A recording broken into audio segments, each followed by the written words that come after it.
Per. And I'm Christoph. Welcome to TOB Talks, a podcast series by She Rides and She Racing. We're giving you a behind-the-scenes look at what it is like to line up against the world's best as a conti team in the Tour of Britain. Let's get started. Ready? Yes. Hi everyone, and welcome to the first episode of TOB Talks. We just had actually a couple of hours ago, we just had the finish of the first stage, and we have a rider from O'Shea here with us, straight from the peloton, who wants to make some time to talk a bit to us. Hi, Émilie. Hi.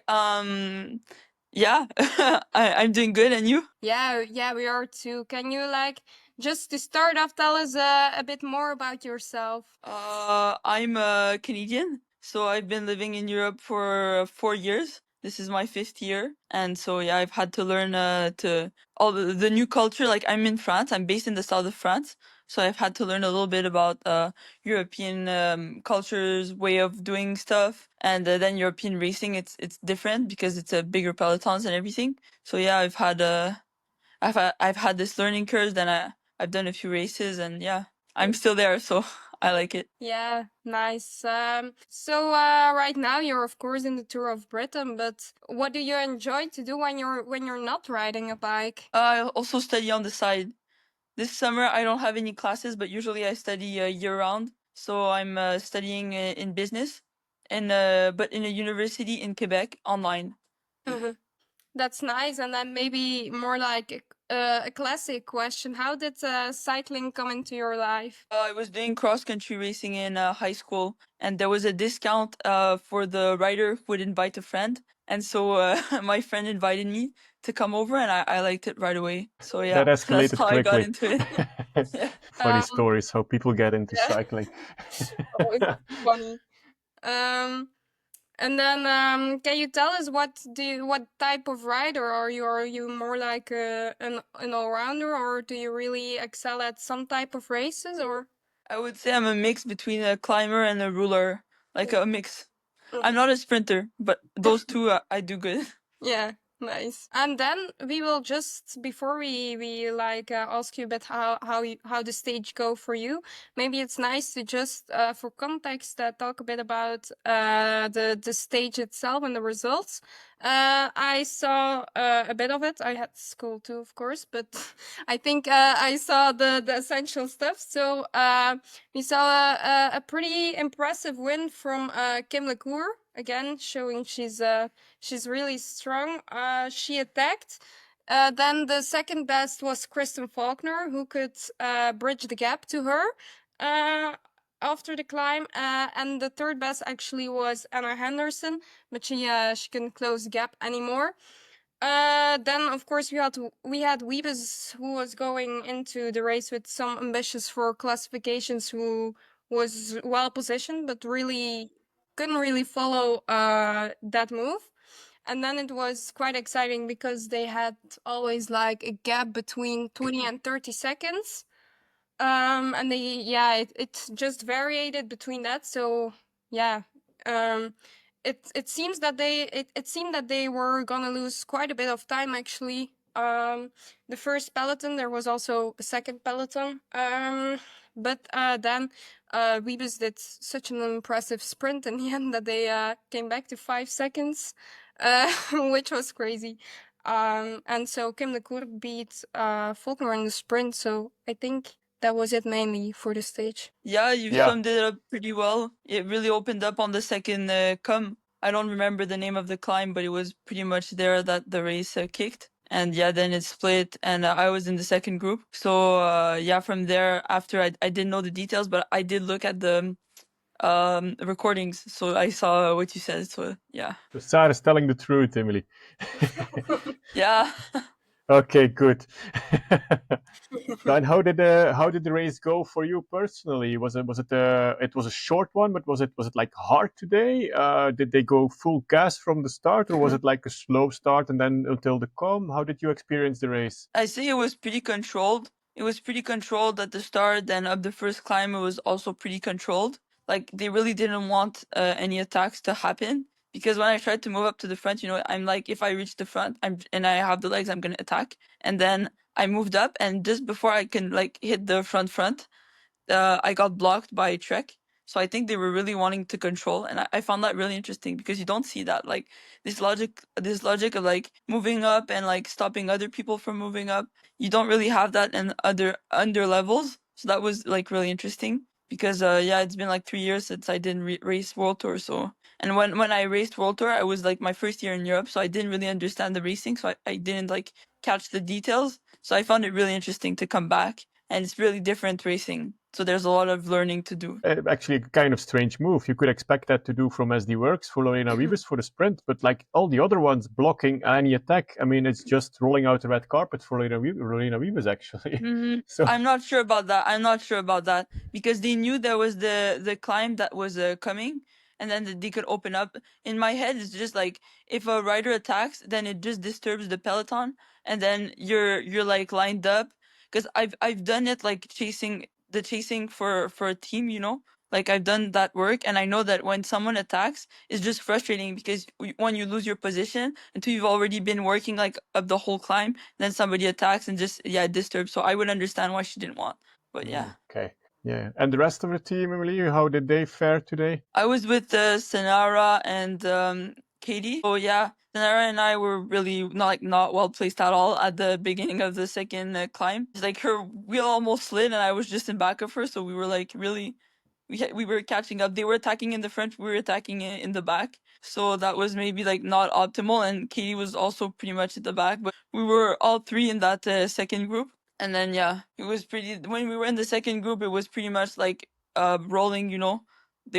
Some teams were pulling, and then like it was not like necessary that we pulled also because it's like wasting energy for the next days when it's not like really our job. We just do like that's how I see it. So yeah. Yes. So once you were safe in that second group, it was just like kind of cruise control to the finish for the team and just save energy for the next stages. For the next days and try to not be caught in a break, try to keep a good position because if you just chill to the back, then you lose a lot of energy also.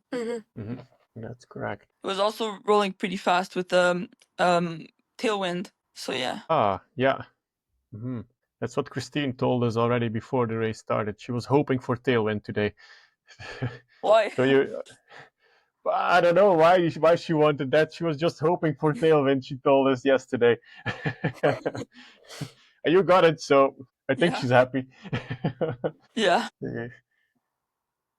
And then on to the next stages, Emily. What are your goals and ambitions for the rest of the Tour of Britain? You want to go for a breakaway, try to snatch some points, some comp points, just get a good GC. What are your ambitions further on in the race? I would like to be like opportunistic and like seize like when you read the race, sometimes you make plans and then you read the race and you see something, and if you just go for it, then you learn. I think there's a lot of learning to be done in a World Tour race because the racing is really different. Like you would anticipate certain scenarios in other races, but with such a high level, there's a totally different like array of scenarios.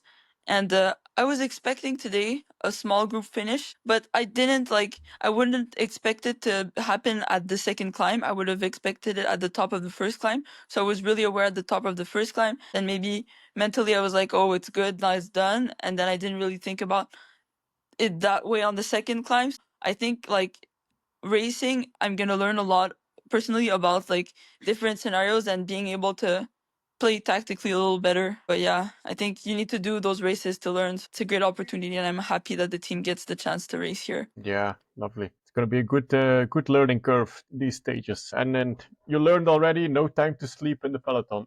If you expect it on the first come and they didn't do it, then just, keep your eyes open. Yeah. Then it's not that easy. Like obviously you need to learn how it moves and everything because they're really aggressive. Like I wasn't expecting that. They're really like they would hit you like when you try to get to the front. They see that you're a small team. They really push you.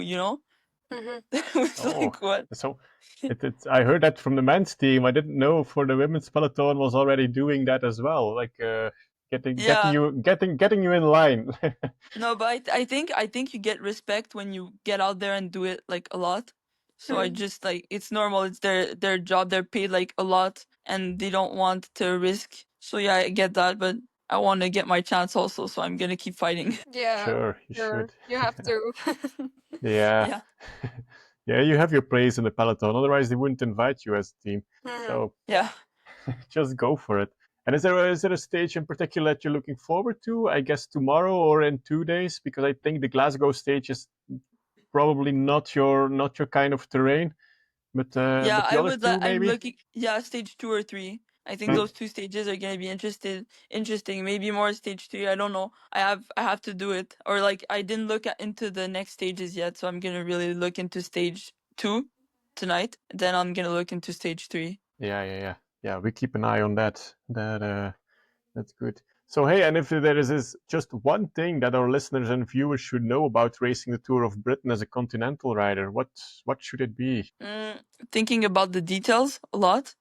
Like you can't really, well, I think at any level you have to be really aware of what you need as a writer, because even though like some things are presented to you, you may not, like, if you never really tried it and made some mistakes, you may not be able to say yes or no. But I think as a continental rider, sometimes if you want to avoid making mistakes to get like prepared to the race, you really have to think about a lot of things yourself. And so yeah, I think that's the main thing, because then we're all like starting the same race. I have a good bike. I mean, yeah, then it's also, we have less experience racing at this level, so, and maybe less respect in the peloton. That would be the three main things. Mm-hmm. Yeah, so it's important to go in with confidence as a Conti rider. Because if I can imagine if you already start with a low confidence and you say like, oh my god, all those World Tour teams, then well, I think you're lost already, isn't I it? would say with the confidence, but also resilience, because if you have too Yeah, much sure. confidence, then you're like, Yeah, oh yeah, no, I didn't make it, no, no, no. But mostly resilience, because then you're like, oh, I didn't get it now, but I'm gonna keep trying. I think you get it. You have to have that fighting mentality. yeah. Yeah, and then maybe we can go over to some questions not really related to the Tour of Britain right now, but if you can just like dream out loud, what's your ultimate cycling dream? I don't like to speak about my dreams. I think like when you say something, like there's a theory, I don't know, I think it's Japanese or something, but it's like when you say something, you lose like the power around it. But yeah, so I won't say my ultimate dream in cycling, but yeah, I want to keep on growing and evolve and get to better races, and then learn how to be good in those races, and then become, yeah, grow from that. Yeah, Yeah, becoming the that's good. best And keep version of yourself. Yeah, yeah, that, I would say that's the good thing. Yeah, Nice. that's and the keep ultimate. the big dreams then for yourself, Emily, and don't pull any karma on it. That's okay. And then what's your favorite part of being a cyclist? Is there that something that really pops out of it for you? Yeah, freedom. For me, cycling is really freedom, and that's why I do it like every day. And yeah, it's an outlet. I really like it for that. Being outside, just riding. Yeah. And like in the early days when you were younger and you were like just getting into cycling, did you ever have like a role model that inspired you to keep going, or not really? When you're really young, like in Canada, when I was when I started in Canada, there was not really like, there were a few girls that were out there and doing it, but like I didn't know them personally. And I believe like to have a role model, you have to know their story, because you see someone performing and then you can admire them to some point, but you don't really know like what they've been through. For me, it's important to know the story. So maybe my role models are more like outside of cycling. And then when I grew, I had some role models like inside cycling. Like my mentor, he passed away in December, and he's a big role model for me. And like things that he said to me just keep on like coming up, because yeah. And I'd say outside of cycling, my grandfather, I think that like what he's done, he's built a good business. And yeah, I look up to those people for their ability to go through hardship and see it like as something that builds them. Yeah, that's good. Just one to wrap it up, Emily. Okay. Do you think Kim LeCour will win it all?